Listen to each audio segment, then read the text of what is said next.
প্রিয় বন্ধুরা, প্রীতি, শুভেচ্ছা এবং সালাম নেবেন। কলকাতা থেকে কাঠমান্ডু এসেছি একটা ছোট্ট কাজে।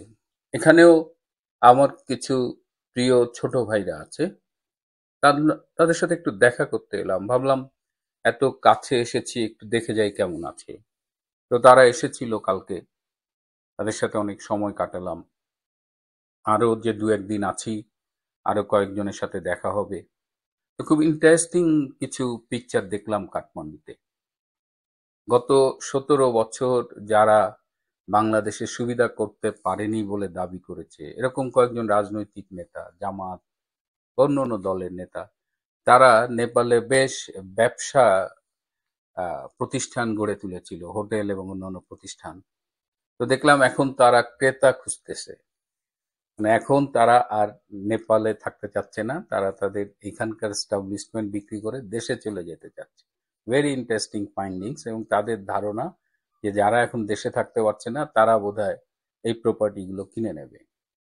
তো আমি যে হোটেলটায় আছি সেই হোটেলের মালিকের সাথে আসার আগে আমার হোয়াটসঅ্যাপে কথা হয়েছে, আমার এক বন্ধুর মাধ্যমে পরিচয়।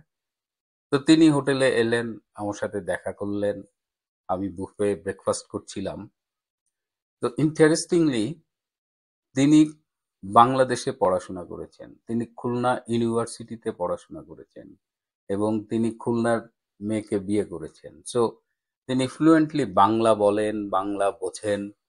এবং আমার শৈশব কৈশোরের শহর ছিল খুলনা, আমি একসময় খুলনায় থাকতাম। তো ন্যাচারালি আমি খুব স্মৃতিকাতর হয়ে পড়েছিলাম। তিনি খুলনার যেসব জায়গার কথা বলছিল, ময়লাপোতার মোড়ে আমার বন্ধু টিপুদের দোকান থেকে তিনি ফোন করতেন নেপালে, সেই গল্প করছিলেন এবং বলছিলেন যে ফোন করতে করতে অনেক সময় দেখা যেত যে বাড়ির সাথে অনেকক্ষণ কথা বলে ফেলেছি, কিন্তু পকেটে যে টাকা আছে ফোন বিল তার চেয়ে বেশি হয়েছে। তখন আমার বন্ধু টিপু, যে খুব জনদরদি, তো টিপু বলতো আচ্ছা ঠিক আছে, দেওয়া লাগবে না। তো এই এত স্মৃতি কাতর। এবং সে মাঝে মধ্যেই দেশে যান এবং অনেকে কাঠমান্ডু এলে তার আতিথেয়তা গ্রহণ করেন। তো তিনি আমাকে হঠাৎ করে বললেন যে এবার দেশে ফিরে, খুব সম্প্রতি বাংলাদেশ থেকে তিনি ফিরেছে, তার মনে হয়েছে যে বাংলাদেশের মানুষ শেখ হাসিনাকে খুব মিস করছে। আমার কাছে হঠাৎ করে এই যে বাংলাদেশের মানুষ শেখ হাসিনাকে খুব মিস করছে, এটা আমার একদম ব্যাক অফ দ্য মাইন্ড এটা হিট করেছে। বাংলাদেশ কি আসলেই শেখ হাসিনাকে মিস করছে? বাংলাদেশের মানুষ আপনারা কি আসলেই শেখ হাসিনাকে খুব মিস করছেন? আমি যা দেখি দূর থেকে, দেশের তো সব খবরই পাই, এখন তথ্য প্রযুক্তির যুগ। যে যে অভিযোগে শেখ হাসিনার সরকারকে সরিয়ে দেওয়া হলো, যাদের অনবরত কথায় আমাদের কান ঝালাপালা হয়ে গিয়েছিল, যে যে অপরাধ ছিল শেখ হাসিনার সরকারের, কোনো অপরাধ কি এক বিন্দু কমেছে নাকি সেটা অনেক গুণে বেড়েছে? বাংলাদেশ থেকে কি দুর্নীতি কমে গেছে? বাংলাদেশের শেয়ার মার্কেটের গত 8 মাসে যে ধস নেমেছে, তারা বলছে যে আওয়ামী লীগের 17 বা 16 বছরেও এরকম ধস নামেনি। আওয়ামী লীগের 16 বছরের টোটাল শেয়ার বাজারের যে ধস নেমেছে, সেই ধস এই 8 মাসেই তারা কাভার করে, 8 মাসে অনেক বেশি ধস ঘটেছে। আমি একটা ছোট্ট ভিডিও আপনাদের দেখাই, দেখেন শেয়ার মার্কেটে তারা, যারা শেখ হাসিনার সরকারকে স্বৈর শাসক মনে করতো বা স্বৈরাচারী সরকার মনে করতো, তাদের ভার্সনটা একটু শোনেন। উনি দেখতে যেও এই এই দুষ্ট চক্রের জালে পড়ে গেছে আমার ধারণা। আমি স্যারকে মেসেজ দিয়েছি, স্যার কি কারণে এই শেয়ার বাজার পড়ে যাচ্ছে এবং 30 লাখ বিনিয়োগকারী নিঃস্ব হয়ে যাচ্ছে, আপনার সাথে আমরা বাংলাদেশ ক্যাপিটাল মার্কেট ইনভেস্টর অ্যাসোসিয়েশনের পক্ষ থেকে বসতে চাচ্ছি, আমরা আপনাকে ব্রিফিং করব, এর কারণ কি, রহস্য কি, তারপর আপনি সিদ্ধান্ত নেবেন। সে ব্যর্থ, সে যে কথা বলে এসেছে, সে 30 লাখ বিনিয়োগকারী ছিল বলছে 50 লাখ করবে, আরও 20 লাখ কমে গেছে। ইন্ডেক্স ছিল যেখানে, সেখান থেকে 900 নিজস্ব ইন্ডেক্স কমে গেছে, 70 থেকে 80 হাজার কোটি টাকা পুঁজিবাজার থেকে উধাও হয়েছে, তার বিনিয়োগকারীরা নিঃস্ব হয়ে যাচ্ছে, বিনিয়োগকারীরা ক্ষতিগ্রস্ত হচ্ছে।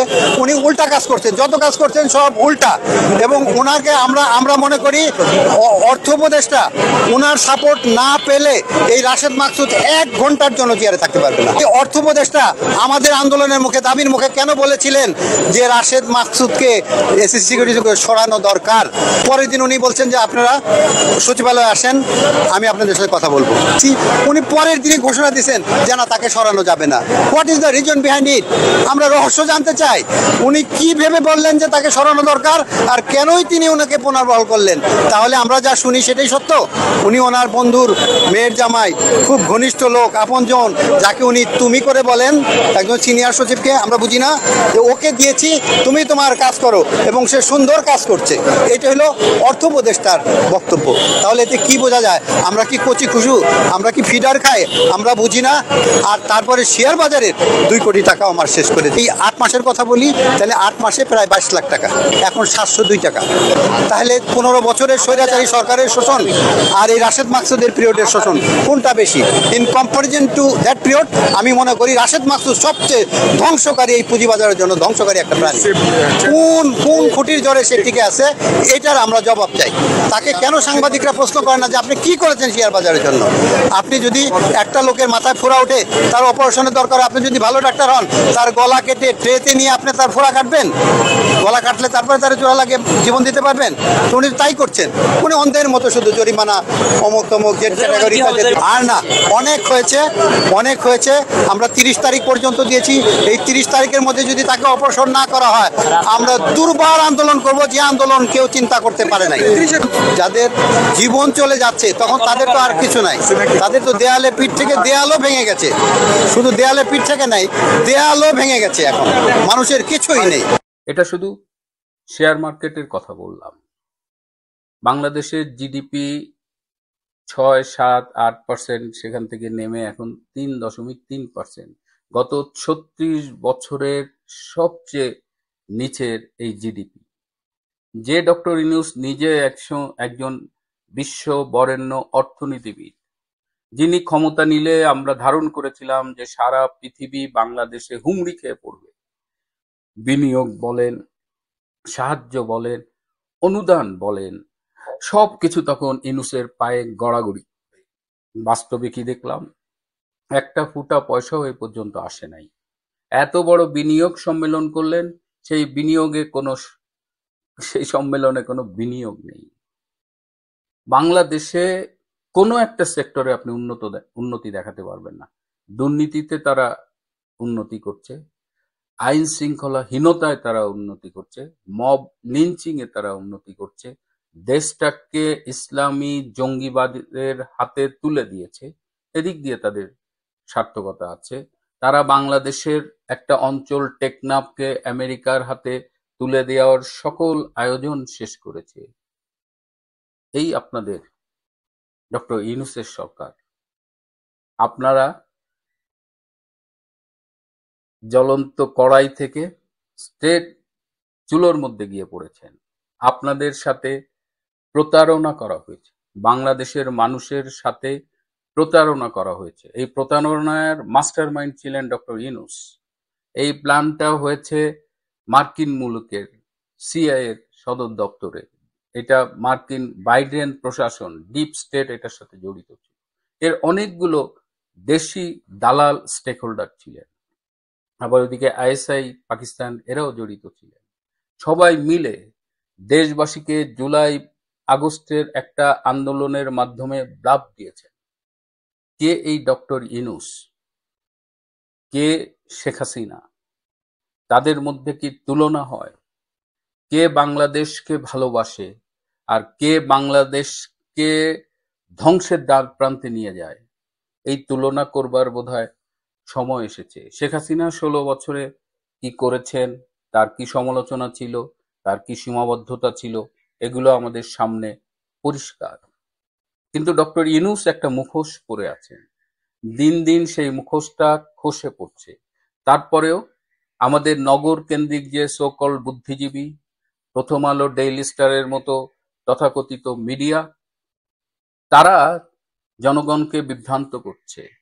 তারা দেশের স্বার্থ জলাঞ্জলি দিয়ে, মানুষের স্বার্থ জলাঞ্জলি দিয়ে তারা ডক্টর ইউনূসের ধামা ধরে বেড়াচ্ছেন। তারা প্রতিদিন মিডিয়ায় মিথ্যাচার করছেন। অথচ বাংলাদেশের মানুষ, বাংলাদেশের মধ্যবিত্ত, বাংলাদেশের নিম্ন মধ্যবিত্ত, বাংলাদেশের দরিদ্র সবাই বলছেন শেখ হাসিনার আমলেই তারা ভালো ছিলেন। তারা সবাই শেখ হাসিনার প্রেজেন্সটা মিস করতেছেন। ওই যে আমার এই হোটেলের মালিক, ওদের খুলনার জামাই, তিনি যে বলেছেন, আমি অনেকক্ষণ ভাবলাম, ভেবে দেখলাম কথাটা সত্যি, কথাটা ভীষণ গভীর একটা উপলব্ধি। আমরা কি এই প্রতারক ডক্টর ইউনূসের এই মিষ্টি কথায় ভুলতেই থাকবো? বাংলার মানুষ কি চেয়ে চেয়ে দেখবে যে তাদের টেকনাফ যুদ্ধে জড়িয়ে গেছে, টেকনাফ হাতছাড়া হয়ে গেছে, সেখানে মাঝে মধ্যে বোম মিসাইল এসে পড়ছে, কক্সবাজার এয়ারপোর্ট থেকে ড্রোন মিয়ানমারে গিয়ে হামলা করছে? বাংলা মানুষ কি এগুলো চোখ বুজে দেখবে না সহ্য করবে? যে অবৈধ সরকার আওয়ামী লীগের 10-15 জনের একটা মিছিল সহ্য করতে পারে না, অমনি তাদের হাঁটু কাঁপে। তারা বাংলাদেশকে যে ধ্বংসের মুখে নিয়ে যাচ্ছে তার প্রতিবাদে যখন বাঙালি জাগবে, তারা কি দাঁড়িয়ে থাকতে পারবে? আমি এই ভিডিওর মাধ্যমে আপনাদের কাছে এই প্রশ্নটা আবারও করলাম, আসলেই কি বাংলাদেশ শেখ হাসিনাকে মিস করছে? শেখ হাসিনার সরকার অবশ্যই অনেক অনেক অনেক কারণে সমালোচনার সুযোগ রয়েছে, শেখ হাসিনা সরকারকে সমালোচনা করার সুযোগ রয়েছে। আপনারা করবেন, আমরা করব, আত্মসমালোচনাও থাকবে। কিন্তু আমাদের সাথে প্রতারণা করে আমাদের সমগ্র দেশটাকে ধ্বংসের মুখে নিয়ে যাবে, এটা তো মানা যায় না। আমাদের গভীরভাবে ভাবতে হবে এবং অপেক্ষায় থাকুন। 8 মাস হয়ে গেছে। এই ধুরন্ধর, এই প্রতারক, এই দুর্নীতিগ্রস্ত, এই বাংলাদেশের আমার মনে হয় অন্যতম সর্বোচ্চ টাকা পাচারকারী এই লম্পট ডক্টর ইউনূসের মুখোশ খুব দ্রুত আপনাদের সামনে খুলে ফেলা হবে।